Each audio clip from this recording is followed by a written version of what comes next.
سلام بنات، كي دايرين؟ لاباس عليكم؟ تكونوا باحسن الاحوال يا ربي. فيديو جديد مع وصفه جديده. وصفه ديال اليوم اللي هي دجاج محمر. يعني كيجي واحد الدجاج اللي هو زوين بالتتبيله اللي هي لذيذه بزاف. غير جربوا هذه الوصفه البنات وان شاء الله غادا تعجبكم. كتجي واحد الوصفه اللي هي لذيذه بزاف. نبداو على بركه الله بالمكونات. احتاجيت معلقه صغيره ديال الهريسه، معلقه صغيره ديال المطارد، معلقه صغيره ديال القزبر مدقوق. احتاجيت 4 الفصوص ديال الثومه اللي كبار، حامض المصير اللي ضروري خاص يكون في هذه الوصفه، معلقه كبيره ديال التحميره، معلقه كبيره ديال السكينجبير، معلقه كبيره ديال الخرقوم، وكما كتشوفوا البنات معلقه كبيره ديال السمن الحر اللي كيعطي ضروري واحد المذاق ليه هو زوين، وضامه ديال الزعفران، معلقه كبيره ديال الابزار، معلقه كبيره ديال العطريه ديال الدجاج، ومعلقه كبيره ديال العطريه ديال اللحم. كتعطي فيها واحد المذاق اللي هو لذيذ بزاف. كما كتشوفوا البنات هادو هما العطريه اللي نحتاج ان شاء الله.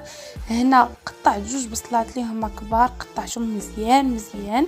خديت الربيع اللي ديجا مكونجلي نضيفهم على المكونات او العطريه ديالي كما كتشوفوا البنات على هذا الشكل هذا.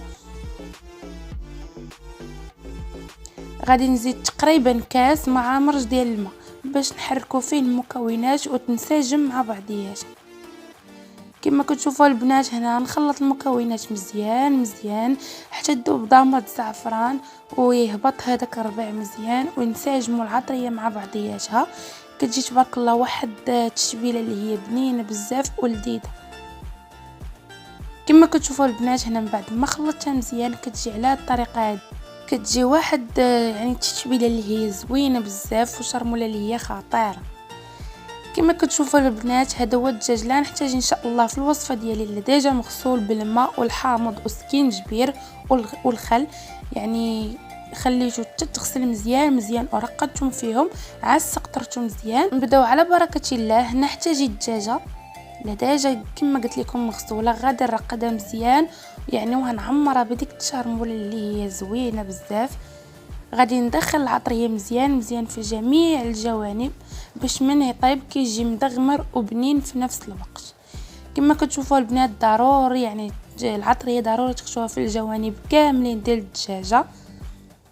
ضروري البنات خاصكم تقبوا الدجاجه من الصدر ديالها، ديروا فيها العطريه كما كتشوفوا في الفيديو باش من كطيب كيدخلها الطياب حتى من الصدر يعني كامله كطيب مزيان. كما كتشوفوا البنات غادي نشرملها مزيان في العطريه.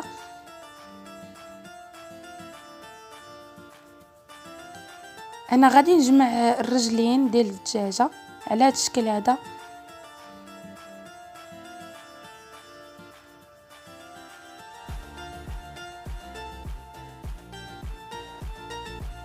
كما كتشوفوا البنات على الطريقه هذه. كما كتشوفوا البنات هنا نزيد الدجاج اللي بقى عندي حتى هو غادي نشرملو مزيان ونخليه حتى تدخل فيه العطريه مزيان ويشرب العطريه باش يجي لذيذ ومذاق ليه هو زوين. كما كتشوفوا البنات يعني نفس الطريقه كما درت الدجاجه غادي ندير فيها هذا الدجاج الاخر. غادي نشرملو مزيان ان شاء الله. بقاو معايا تنسالي الكميه اللي عندي. ضروري البنات خاصكم طردقوا الدجاجه من الظهر ديالها.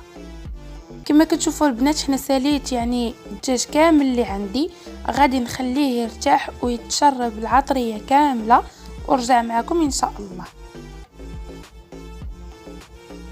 كما كتشوفوا خليته ليله كامله تشرب العطريه مزيان باش كيجي زوين ولذيذ. خديت الطنجره ديالي درت فيها الدجاج اللي شرملت معكم قبل. شو تبارك الله كتجي واحد يعني التتبيله اللي هي زوينه بزاف. كيجي واحد المذاق حتى هو اللي بنين. غير جربوها البنات وردوا عليا ان شاء الله في لي كومونتير كيف جاكم. غادي نردو فوق البوطه يطيب ورجع معكم ان شاء الله. كما كتشوفوا البنات شو تبارك الله هنا بدا كيطيب مزيان. شو كيفاش كيجي زوين بزاف.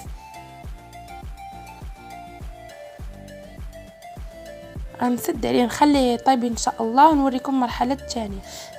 هنا البنات ضفت ليه 3 البصلات باش يتدغمروا معاه مزيان مزيان ويطيب على حقه وطريقه. اللي ضروري خاصكم تطيبوه في العافيه اللي هي مهيله باش يطيب على خاطره وكيجي واحد الطياب اللي هو زوين.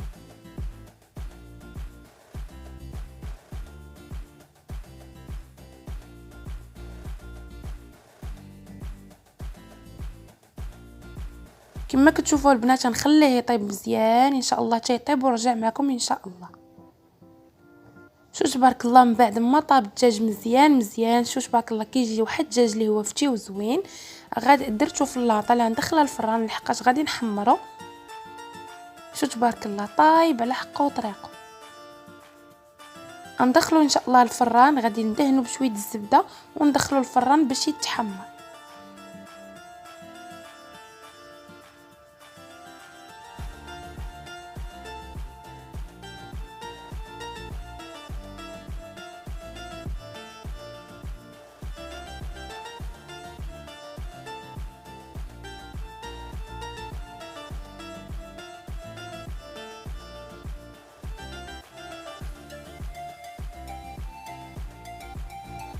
كما كتشوفوا البنات من بعد ما حيت الدجاج حتى طاب مزيان مزيان وحيدته كما وريتكم. زدت البصله ديالي، البصله على حسب الاختيار يعني نتوما والافراد العائله ديالكم. خلطتها مزيان مزيان في هذيك لاصوص اللي طاب فيها الدجاج صافي ونخليها ان شاء الله طيب ورجع معكم نوريكم كيفاش جات. شو تبارك الله البنات شو البصله هبطات وجات زوينه والمرقه اللي هي خادره ومعلكه في نفس الوقت تبارك الله كتجي واحد التغميره اللي هي زوينه بزاف بزاف. بنات الكبده والقنصاص لقتهم مزيان في الماء والملحه خليتهم طابوا مزيان وزدتهم في لاصوص ديالي خلطتهم بالبصله اللي ديجا هبطات يعني ضروري خاصكم ديروهم في التغمير. هنا البنات من بعد ما خرج الدجاج من الفران شو تبارك الله كيفاش كيجي الدجاج محمر على حقه وطريقه. كيجي واحد الدجاج اللي هو بنين وفتي ولذيذ يعني طايب على حقه وطريقه. هنا البنات غادي نحط معكم ان شاء الله شو تبارك الله كيفاش جا الدجاج. حطيت الدجاج في الطبسيل شو كيفاش كيجي الدجاج اللي هو زوين بزاف بزاف. زدت عليه التغميره شو تبارك الله كيفاش جا. زدت عليه الزيتون الاحمر اللي ضروري خاصو يكون في الدجاج محمر. شو تبارك الله كتجي واحد التغميره اللي هي خادره وزوينه والدجاج اللي هو زوين. نتمنى ان شاء الله الفيديو ديال اليوم يعجبكم ينال الاعجاب ديالكم وديما ما تنسونيش من جيم والاشتراك في القناه وسبسكرايب وبارطاجيو مع الفاميله والصحاب ديالكم. الى الفيديو قادم ان شاء الله مع وصفه جديده بحول الله.